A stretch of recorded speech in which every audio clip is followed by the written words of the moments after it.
If you've been watching hockey for a while, like me, you might soon realize that at least at the NHL level, it's pretty common for more than one brother to get the hockey gene. As over the years, there's been quite a few siblings fortunate enough to play with or against their kin on ice, and even run them into the boards. Yikes. Anyways, in this video I'm going to pit brother against brother in an effort to gauge who is better. What we'll look at are things like, stats, accomplishments, and overall attributes that they bring to the playing surface. And with that, here are 5 current sets of NHL brothers compared.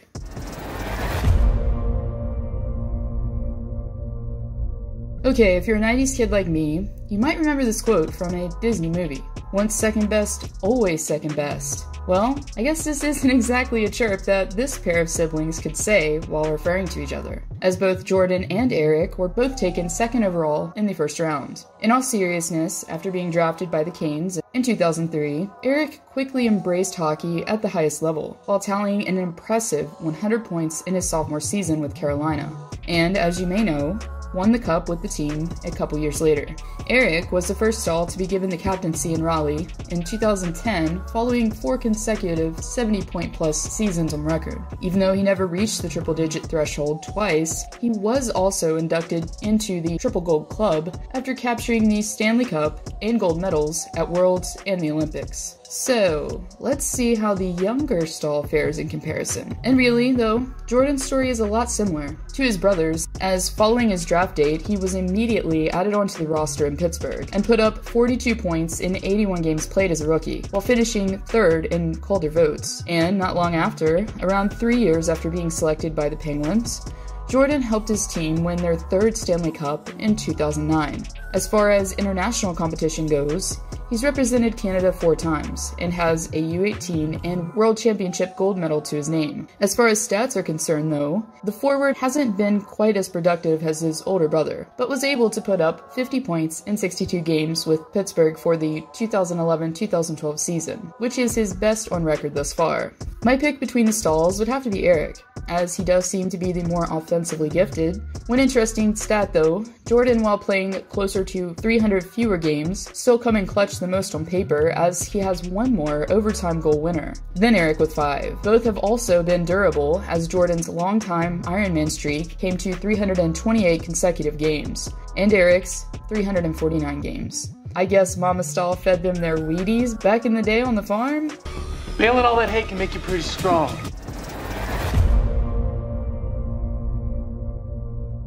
It's not too surprising that a former NHL player could give the league 2 more Folignos, in Nick and Marcus, who actually play on different international teams. Weird, right? Anyways, similarly to the Stahl brothers, both Folignos have played for more than just the team that drafted them, as Nick, after being drafted by Ottawa, was dealt to Columbus, and Marcus went from Buffalo to Minnesota. Looking at Nick's career thus far, he's definitely morphed into a great two-way player for the Jackets. The guy can fight, defend, and tickle the twine. While he had a couple 40-point-plus seasons, his best yet was the 2014-15 campaign, as he notched 73 points, with 31 of them being goals. While he may not have any gold to flash around internationally, Foligno has been honored with the King Clancy and Mark Messier Leadership Awards, and been present in an All-Star game back in 2016. Marcus, on the other hand, hasn't quite reached the level that his big brother has been able to on the score sheet. But I have to say, packing a good punch must run in the family, because this guy can definitely hold his own as well.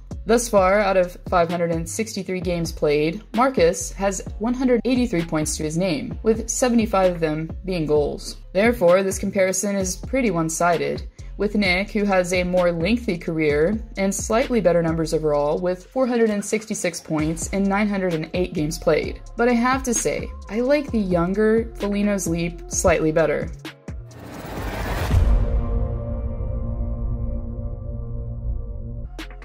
Now it has to be just an extra flavor of special to play on the same team alongside your brother. And that's exactly what Jamie and Jordy Ben had the opportunity of doing for a handful of seasons in the Lone Star State. As the older Ben worked his way to the NHL despite never being drafted, gained recognition after playing for various minor league teams, and joined his younger brother, who had already, by 2011, made quite a name for himself with the Stars. While stacking up against his younger brother in the stats department, Jordy doesn't exactly compare, and honestly, I wouldn't expect him to, as he's a defenseman and Jamie's a forward. Even still, when it all comes down to the all-around better player, I'm going to have to take the younger of the two, this time with my pick, as Jamie, following a decade of play thus far for the Stars, has been routinely one of their best players. The captain has been able to combine his exceptional leadership abilities with his own brand of offensive expertise, while still getting physical and standing up for his teammates when need be. One of his best seasons on paper was where he was awarded the Art Ross following an 87-point campaign. His international resume isn't bad either, as Jamie has 2 gold medals, 1 Olympic and 1 from the 2009 World Juniors. While Jordy is a great asset to have on the blue line if you need someone to help settle the score,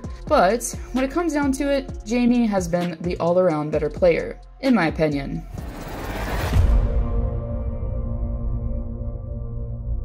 While we all know that Brady is the better basketball player, both brothers are known on ice to be highly physical, huge pests, and they bring a net front presence to the ice that's pretty lethal to the opposing team. And really, I think everyone just likes watching these guys annoy the heck out of just about anyone they face, really. The Tkachuks seemingly are close to neck and neck thus far in points, at least if you compare their rookie and sophomore seasons, as both brothers finished in the 40-point range for both. In his 3rd season, Matthew had his best yet, with 77 points in 80 games played, with 34 of them being goals. Despite their skill as all-around players being close, I would have to go with Matthew on this one. Not necessarily for his better seasons as a more experienced player, but also for his keen hand-eye coordination, as he's put on routine display. The sensational between-the-legs goals, batting the puck out of the air, kinda reminds you a little bit of Sidney Crosby in that regard. Even still, if Brady keeps excelling like he has been in Ottawa, he just might dethrone his brother after all in the stats category.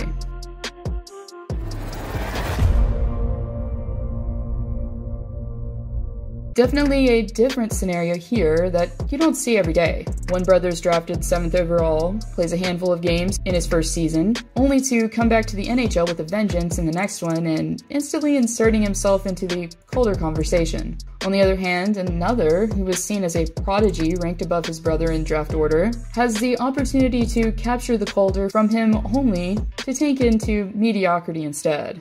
Now, this isn't me throwing shade at Jack, but instead just stating the obvious. Thus far in his young career, the forward hasn't lived up to the expectations that were thrust upon him that come with going 1st overall. Instead, older brother Quinn, who is a defenseman, is still doubling his points on record when compared to his little brothers, as Jack last season finished with 21 and 7 goals to his name, while Quinn was stacking up points in the Apple category with 8 goals, 45 assists, and 53 points. Both brothers are highly skilled when it comes to puck handling, skating, and puck movement in general. And as you would expect, Jack makes most of his living near the crease and fires more wristers, while Quinn utilizes his wicked slap shot from the blue line more often than not. I feel like this one is more obvious, at least at this present point in time, who the better of the two is.